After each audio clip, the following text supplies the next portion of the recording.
जे पिलामाने आज आमर आउ एक नूतन वीडियो को आपण मानक स्वागत। आज आम प्रेम प्रणयर कवि मायाधर मानसिंह धूप कविता संकलन में रही कविता गुड़ी को आलोचना करवा बा कौन कौन कविता गुड़िक धूप कविता संकलन रही आम जाना।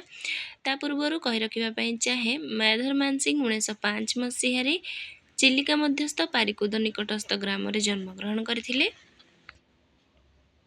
पारिकुद निकटस्थ नलंदा ग्राम जन्मग्रहण करथिले। 1973 मसीह तिरोधान हुए। तांकर कविता गुड़िक विशेषतः रोमांटिक धर्मी। से हेउछंदी प्रथम ओडिया जे कि डॉक्टरेट हासिल करथिले।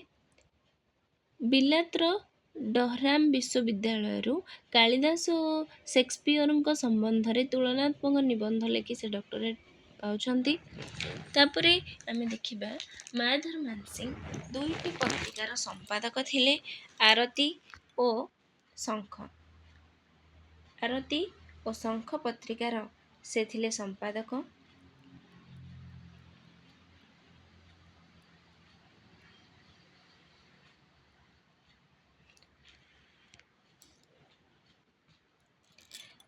एबे आमे देखिबा धूप कविता संकलन कविता गुड़िक।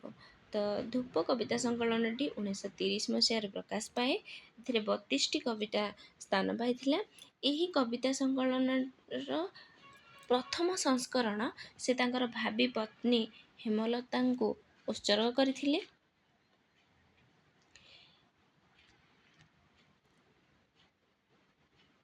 एही कविता संकलन प्रथम कविता हेउछि तरुण कविर आशा। तरुण कविर आशा। तापरे देखिबा पाप और प्रणय, गोपन कथा, मिलन पथ, अप्रत्यय, देखा हैला किंपा, अश्रुर आनंद, प्रणय व्यथा, प्रणय साधना, प्रियार साधना, बंदिनी प्रिया, आषाढ़ अभिसार, एई सहकार तले, विरही, बसंत विरही, मौन विदाय, प्रणयी, विरह, वर्षा विरह, मने की थाए, प्रणय गर्व, रासस्थली, जणे मते भल पाए, स्मृति, पाशर प्रणय, प्रेमर परिणाम, संकित स्नेह, पथ भल पाओ, दूरे रह, प्रेमर भाषा, प्रेम ओ जरा, प्रेम ओ मृत्यु। ये थिला धूप कविता संकलन 32टी कविता।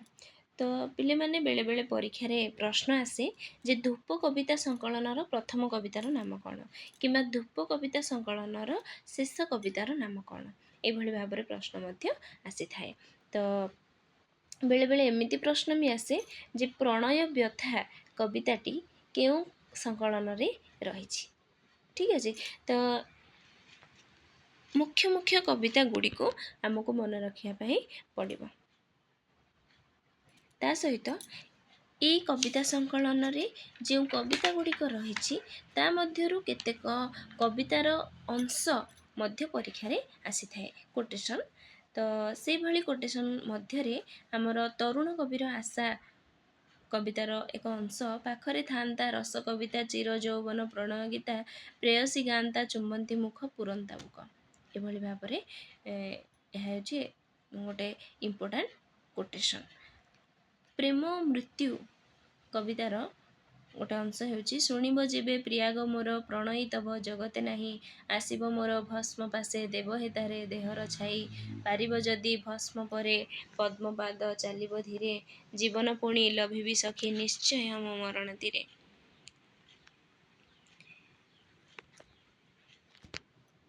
तापरे एभली आउ मध्य कवितार अंश रही जेमिति कि एई सहकार तले से दिन प्रियार कर कंकण बेढ़ी थिला मोर गले एई सहकार तले कवितार अंश। तापरे प्रेमर परिणाम कवितार एक अंश हेउछि प्रेम की थरे आसी थरे हुए शेष जनकु देले संपी न रहे अवशेष। प्रेमर भाषा कवितार एक अंश हेउछि सकले डाकंती तमे तमे बोली से तमेर मूल्य नाही तमे जेबे मते तमे बोली कह एते मिठा काहे पाई।